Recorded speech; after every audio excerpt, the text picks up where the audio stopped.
नमस्कार।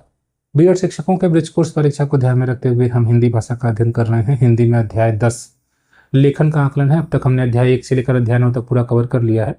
इसके पहले की वीडियो में हमने लेखन के आकलन को समझने का प्रयास किया। उसके बाद हमने लेखन के आकलन हेतु विभिन्न उपकरण और रणनीतियां क्या हैं उनको पढ़ना समझना शुरू किया है। इसमें हमने देखा कि हमें लेखन के आकलन के दौरान मुख्य रूप से 2 पार्ट में इसको डिवाइड करके पढ़ना है। एक तो श्रुतलेख लेखन, यानी बच्चा सुनकर लिखता है।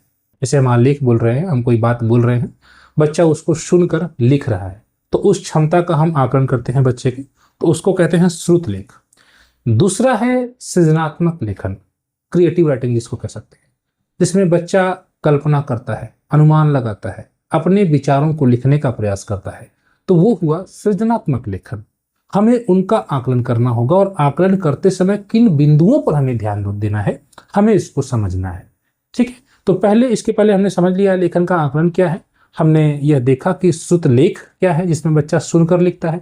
आज हम जो दूसरा पार्ट है इसका, क्रिएटिव राइटिंग, रचनात्मक लेखन जो होता है बच्चे का, या सृजनात्मक लेखन, जिसमें हमने बच्चे से किसी विषय पर, किसी कहानी पर चर्चा की और हमने कहा कि इस कहानी को पूरा करो। तो बच्चा अपने शब्दों में अपनी कल्पना के अनुसार उसे एक कहानी का रूप देता है। जैसे हमने कहा कि अगर तुम एक पक्षी होते तो क्या करते। अब बच्चा इसको एक कविता के माध्यम से भी बता सकता है कि होता मैं अगर एक पक्षी तो उड़ता, या रोज पेड़ पर बैठता, वहां पर आसमान में उड़ता। तो इस प्रकार से बच्चा दुकान शब्दों के सहारे अगर आपने बच्चे से डिस्कशन किया है तो उसको कविता के रूप में प्रस्तुत कर सकता है, कहानी के रूप में प्रस्तुत कर सकता है। किसी नाटक पर आप जब बच्चे से संवाद करवा रहे हैं बातचीत के माध्यम से, तो बच्चा संवाद लेखन भी कर सकता है। ठीक है, कि अध्यापक आ रहे हैं, बच्चों से कुछ बात कर रहे हैं, बच्चे कुछ रिस्पॉन्स कर रहे हैं, तो बच्चा उसको भी लिख सकता है। तो कहने का मतलब ये सृजनात्मक लेखन है, हमें इसी को समझना है। ठीक है सर, तो चलिए हम इसको समझते हैं। लेखन के आकलन को हमने समझने का प्रयास किया पिछली वीडियो में, श्रुतलेख हमने देखा था। ठीक है, और सृजनात्मक लेखन हमें आज की इस वीडियो में देखना है। यह बहुत महत्वपूर्ण है, यह थोड़ा सा वीडियो लंबा हो सकता है, इसमें सभी बिंदुओं पर हम चर्चा करेंगे। तो बेसिकली सृजनात्मक लेखन क्या है, तो बच्चा कल्पना करता है इस लेखन के दौरान। जैसे हमने कहा ना कि आप किसी विषय पर चर्चा कर रहे हैं, ठीक है, तो बच्चे से आपने कह दिया कि अगर तुम एक पक्षी होते तो क्या करते। ठीक है, या आपने मान लीजिए शेर और खरगोश की कहानी बच्चों से चर्चा कर रहे हैं आपने कहा कि अगर तुम खरगोश की जगह होते तो क्या करते, या आपने आधी कहानी रोक कर बोल दी कि इस कहानी को तुम पूरा करो, चलो लिखो। तो बच्चा उसको कहानी को पर चर्चा कर रहा है और उसके बाद अपने शब्दों में लिखने का प्रयास कर रहा है। तो बच्चा स्वयं से शब्दों को जोड़ रहा है। यहाँ पर बच्चे की रचनात्मकता का पता चलता है अध्यापक को। ठीक है, जब बच्चा कहानी लिखता है तो इस प्रकार से आपने सृजनात्मक लेखन को समझने का प्रयास किया कि इसमें बच्चे अपनी रचनात्मकता को दिखाते हैं। उनके अंदर कविता, संवाद, अनुभव, सूचना या कहानी जो लेखन होता है उसको लिखने की क्या क्षमता है हम उसको जान रहे होते हैं सृजनात्मक लेखन के अंदर। क्योंकि अपनी बात को बच्चा कहानी के माध्यम से भी कह सकता है, कविता के माध्यम से भी कह सकता है, संवाद आधारित लेखन भी कर सकता है। ठीक है, तो सृजनात्मक लेखन क्या है। सृजनात्मक लेखन जैसा कि हमने कहा कि कल्पनाशील लेखन है, कल्पना पर आधारित है। अर्थात ऐसा लेखन जिसमें बच्चा अपने विचारों को, कल्पनाओं को, भावनाओं को और अनुभव को अपने ढंग से व्यक्त करता है। जैसे आपने कहा कि अगर तुम मेले में गए, मेला आ रहा है, तो मेले में तुम लोग क्या खरीदना चाहोगे, या क्या मेले में क्या, मतलब जो भी बच्चों की पसंद है, अगर मेले में गए तो क्या खरीदना चाहोगे। तो बच्चा अपने शब्दों के माध्यम से उसको बताएगा, अपनी कल्पना करेगा, अनुमान लगाएगा कि मैं मेले में जाऊंगा तो मैं चॉकलेट खरीदूंगा, मैं जलेबी खाऊंगा, कोई कहेगा मैं लड्डू खाऊंगा। तो बच्चे अनुमान लगाते हैं, बच्चे अपनी भावनाओं को व्यक्त करने का प्रयास करते हैं। उनके हृदय में जो भी चीजें आ रही हैं, जो भी विचार आ रहे हैं, उन सबको बच्चे कल्पना करके बताने का प्रयास करते हैं, लिखने का प्रयास करते हैं, जब आपने उसको लिखने के लिए कह दिया। तो बेसिकली आकलन में आपको इन्हीं चीजों को देखना है। कविता है, कहानी है, संवाद है, अनुभव है। कोई सूचना लेखन करने के लिए आपने कह दिया कि एक बच्चे को कि हाँ, जो भी बच्चा विद्यालय में नहीं आया है था कल, उसकी सूचना मुझे दो। तो बच्चा लिख कर आपको दे रहा है कि हाँ, कौन सा विद्यालय बच्चा नहीं आया था, उसकी सूचना आपको लिखित रूप से दे रहा है।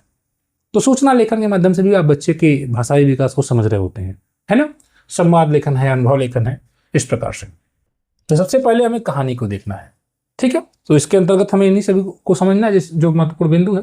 ठीक है, इन बिंदुओं पर हमें चर्चा करनी है। और सबसे पहले हमें जानना है कहानी। तो कहानी सुना रहे हैं, लिख रहे हैं, तो अगर सुनाया जा रहा है तो ये मौखिक भाषा का विकास हो रहा है, मौखिक भाषा का आकलन।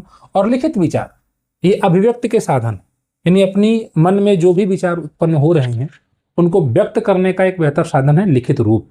ठीक है, और कहानी के माध्यम से बच्चा अगर किसी बात को लिख रहा है, प्रस्तुत कर रहा है, तो आप उसका आकलन करेंगे, किस प्रकार से करेंगे, हमें उसी को आगे जानना है। अब कहानी लेखन क्यों महत्वपूर्ण है? क्योंकि बच्चा कहानी विद्यार्थियों के लिए दुनिया को जानने की एक खिड़की है। जैसे बच्चा अगर कोई कहानी पढ़ रहा है, आपने कहानी से चर्चा, कहानी से कोई सीख मिलती है, ठीक है। कहानी से बच्चे के अंदर सामाजिकता का गुण उत्पन्न होता है, भावनात्मक लगाव बच्चे का होता है, ठीक है। बच्चा अगर ये देख रहा है कि एक शेर है जो जंगल के सभी जानवरों को मार देता है, तो बच्चे से आपने पूछा कि तुम कोई तरकीब बताओ कि ना मारे, शेर ना मार पाए, तो बच्चा कहीं ना कहीं अपने मन में ये बनाने का प्रयास करता है, विचार बनाता है कि मैं कौन सा तरकीब अपनाऊं कि सभी जानवर बच जाएं। तो इसका मतलब बच्चे के अंदर भी भावनात्मक रूप से उन जानवरों के प्रति लगाव है कि शेर ना खाए उन्हें। तो कहानी को जब बच्चा देख रहा होता है तो उसमें जो भी उसकी फीलिंग मतलब भावनाएं होती हैं वो बच्चे को कनेक्ट करती हैं और उसी के आधार पर बच्चा निर्णय लेता है ना। कहानी के माध्यम से बच्चे सामाजिक संबंधों को समझते हैं, क्या सही है क्या गलत है उसको समझने की क्षमता बच्चे के अंदर आती है, भावनाओं को समझते हैं, अनुभव करते हैं और जीवन कौशल के प्रति जागरूक होते हैं, ठीक है। अब बच्चा अगर ये पढ़ रहा है कि एक लकड़हारा था, वह लकड़ी काट कर अपना गुजारा कर रहा, तो बच्चा ये समझ रहा है ना कि लकड़ी काटने से कुछ काम कर रहा है और उसी से अपना जीवन गुजारा कर रहा है, तो बच्चा इस चीज़ को समझ रहा है, ठीक है। तो जीवन कौशल के प्रति बच्चा जागरूक होता है।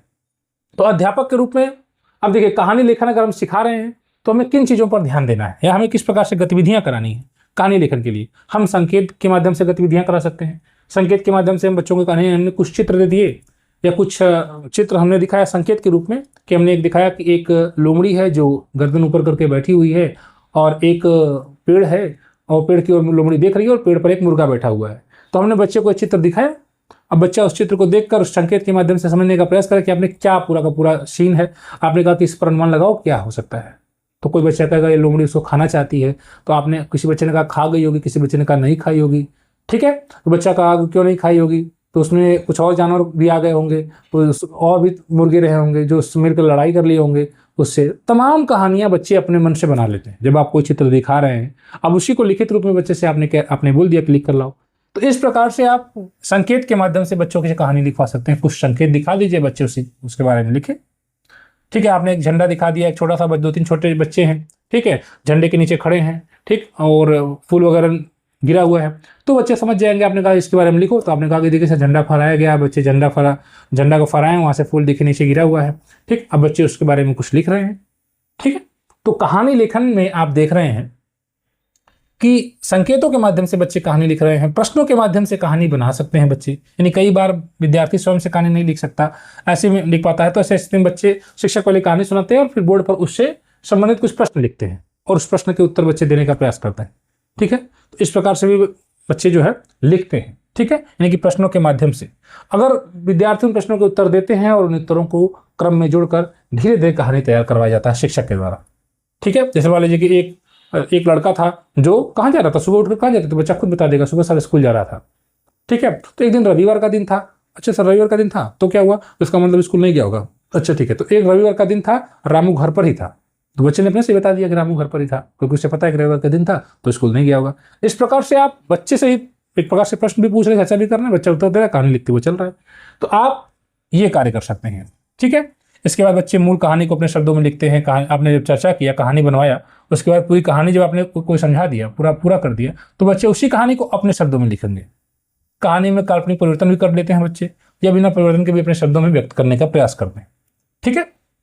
कभी कभी इस प्रकार से अपूर्ण कहानी को पूरा करना होता है, ठीक है। तो अभी आपने कोई कहानी बच्चों से चर्चा की और उसके बाद कुछ हद तक लिखा हुआ है और आगे फिर छोड़ दिया गया है, ठीक, कुछ चित्र उसके संकेत दिए, तो बच्चा उस कहानी को पूरा करता है चित्रों के सहारे या स्वयं कल्पना के आधार पर भी कहानी पूरा करने का प्रयास करता है।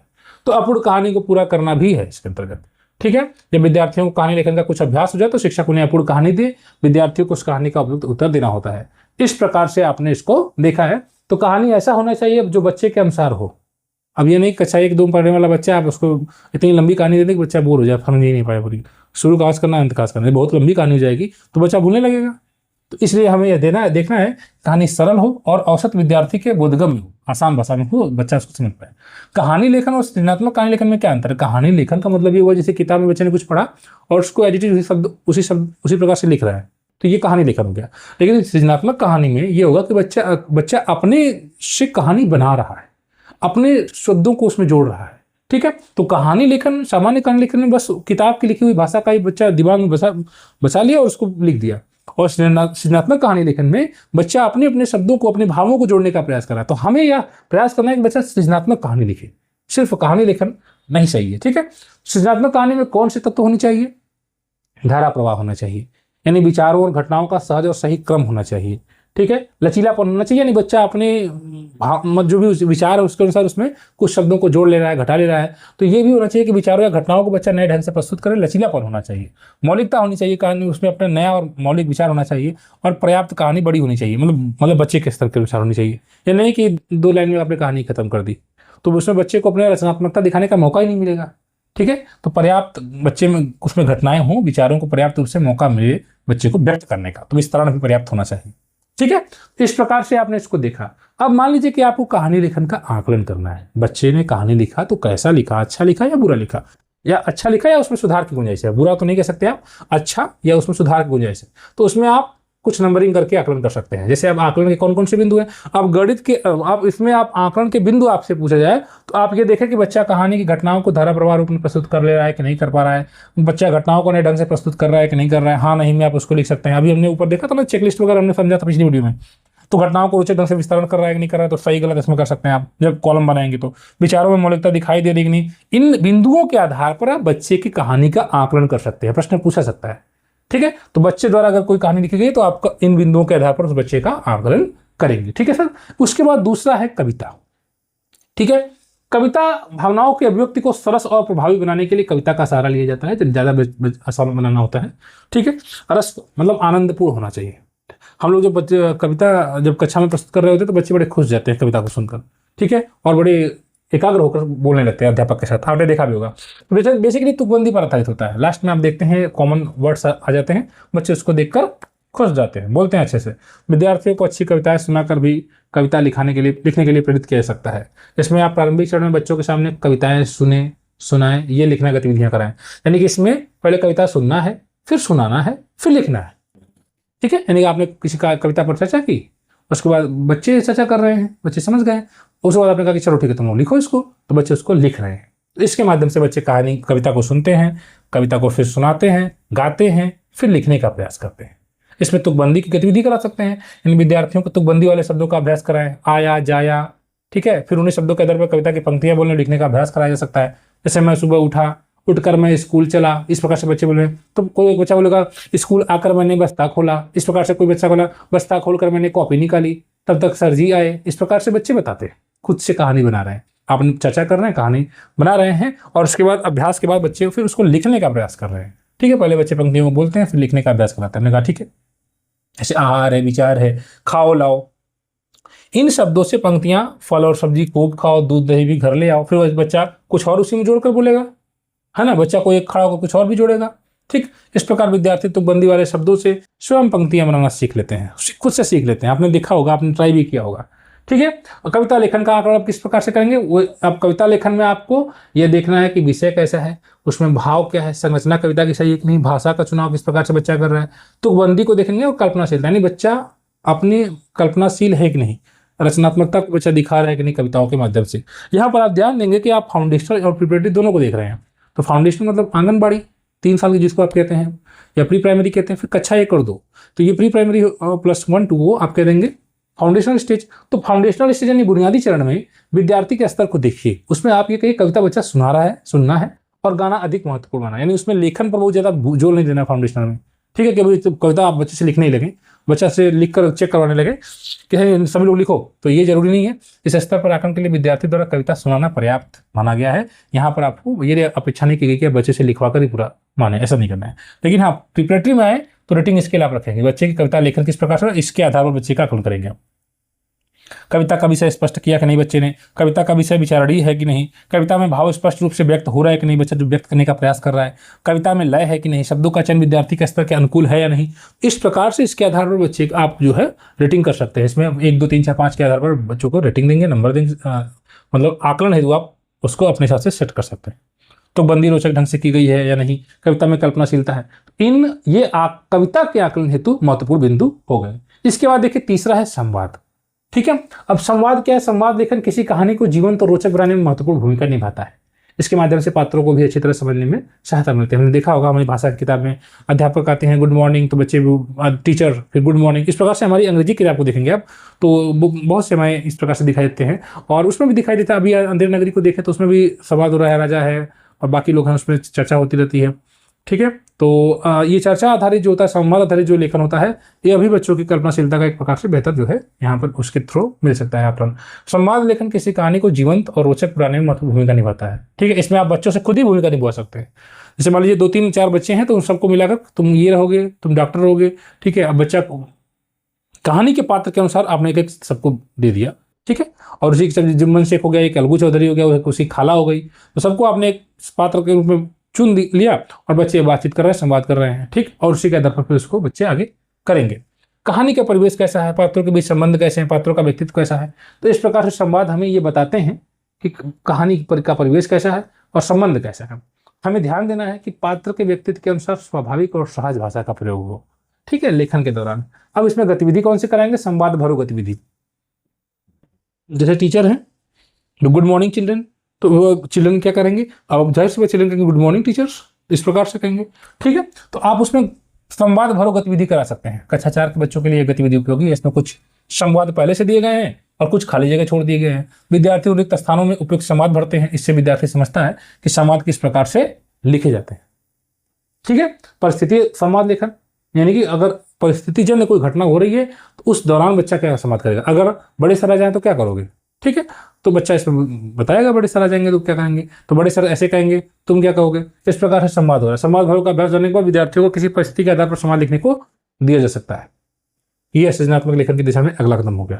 ठीक है, यानी कि सबसे पहले आपने गतिविधि एक प्रकार से कराई, संवाद भरो, उसके बाद परिस्थितिजन्य संवाद लिखना बच्चे से करवा रहे हैं कोई विशेष परिस्थिति में। ठीक है, अगर भगवान तुमसे मिल जाएंगे तुम क्या कहोगे, भगवान से क्या मांगोगे, तो भगवान कहेंगे तुमसे कि बताओ तुमको क्या चाहिए, तो तुम क्या कहोगे, मैं कहूँगा ये, फिर भगवान तुमसे अगर ये नहीं, इस प्रकार से आप बच्चे को एक प्रकार से घटना से परिस्थिति ऐसी बन रही है, किसी से बच्चा बातचीत कर रहा है, उस चीज को लिख रहा है बाद में। ठीक है, संवाद लेखन का आकलन किस प्रकार से करेंगे, तो बुनियादी चरण में विद्यार्थी का, जैसा हमने कहा, विद्यार्थी बुनियादी चरण में वो ज़्यादा लिखने की अपेक्षा नहीं की गई है, इसमें संवाद करना, बातचीत करना ही महत्वपूर्ण है। ठीक है, लेकिन हम जब प्रिपरेटरी स्टेज पर जाएंगे, इस स्तर पर केवल लिखवाने के बजाय बच्चे को बातचीत करने का अवसर देना उचित है। ठीक है, अब आकलन के बिंदु देखें, विराम चिन्हों का उचित प्रयोग कर रहा है कि नहीं। अगर मान लीजिए प्रिपरेटरी में बच्चा जा रहा है तो अगर वो लिख रहा है, अच्छा 4-5 का बच्चा, तो पात्रों के व्यक्तित्व के अनुसार संवाद लिख रहा है, संवादों को स्पष्ट रूप से लिखता है, संवादों में तारतम्यता रखता है, बात को कम शब्दों में सार्थक ढंग से लिखता है, स्तर के अनुसार उचित शब्दों का प्रयोग करता है, उसके स्तर के अनुसार ही रखना है। ठीक है, तो इस प्रकार से आप इन बिंदुओं के आधार पर बच्चे का आकलन करेंगे। ठीक, आगे है अनुभव। ठीक, अनुभव लेखन है। इस अनुभव लेखन मतलब बच्चे ने कोई, अगर बच्चे के साथ पहले कोई घटना घटित हुई है, उसके आधार पर आपने कुछ सोच से लिखने के लिए कह दिया कि अगर तुम नानी के घर गए थे तो बताओ क्या हुआ वहाँ पर, उसके बारे में बच्चा लिखेगा। चिड़ियाघर कभी तुमने गए, कब गए हो, हाँ चिड़ियाघर हम गए था, 2 बार गए हैं, पहली बार कब गए थे, हाँ इस टाइम गए थे, तो उसके बारे में कुछ लिखो, 5 लाइन लिखो।